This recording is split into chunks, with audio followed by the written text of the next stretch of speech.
brethren, I can proudly say that peace and harmony prevail in Dapitan Lodge.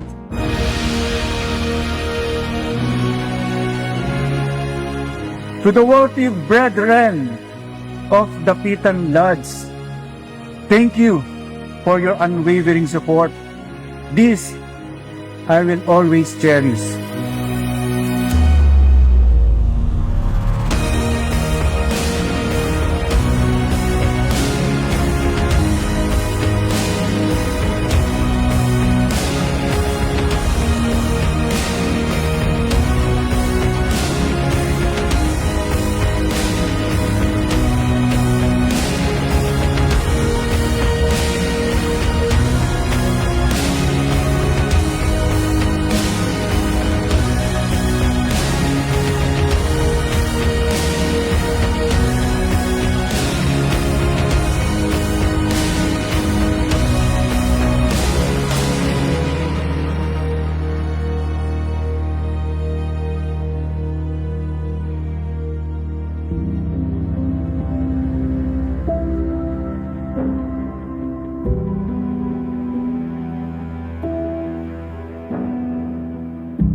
Today marks not just the beginning of a new Masonic journey, but a renewed commitment to the values that define our club.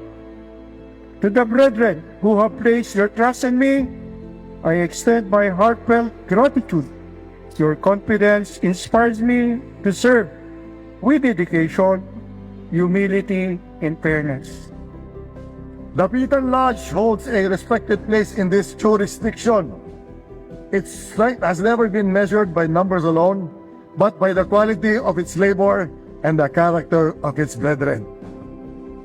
This lodge has remained firm through changing times because it has stayed faithful to the essentials: harmony among brethren, respect for leadership, and loyalty to the principles of the craft. Brethren, the success of this lodge does not rest on one man alone. Every brother shares responsibility for its harmony, strength, and reputation. Remember always that we are living examples of the principles we profess. You now occupy the Orient, the place of light. Your brethren have entrusted you with the confidence, and that trust must be guarded carefully. A master who listens with patience earns loyalty beyond his term. If you govern with humility, firmness, and brotherly love, your year in the East will be remembered not for titles, but for impact. It now remains for me to present to you the cup. It is an emblem of power. In the hands of the master, it may be made an instrument of great good or of greater evil. You did. The master govern his lands. In your hand, I am confident that it will be wielded for the most interest of your brethren of these lands. Master, behold your brethren. Brethren, behold your master.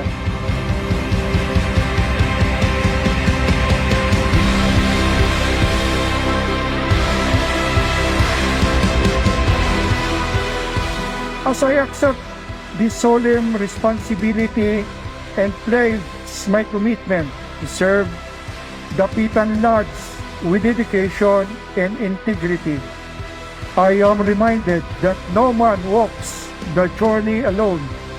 Behind every commitment to leadership is a foundation of love, patience, and unwavering support.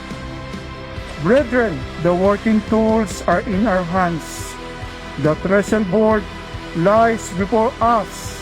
Together, let us labor in harmony, guided by the great architect of the universe, so that when our time comes to lay down our tools, we may say that we serve the craft faithfully, selflessly, and as one. I order the most merciful John Laws of free to accept the patience of the pin. I do now hereby proclaim the officers of the Pitan Lodge number 21 free and accepted mission. Duty, stop!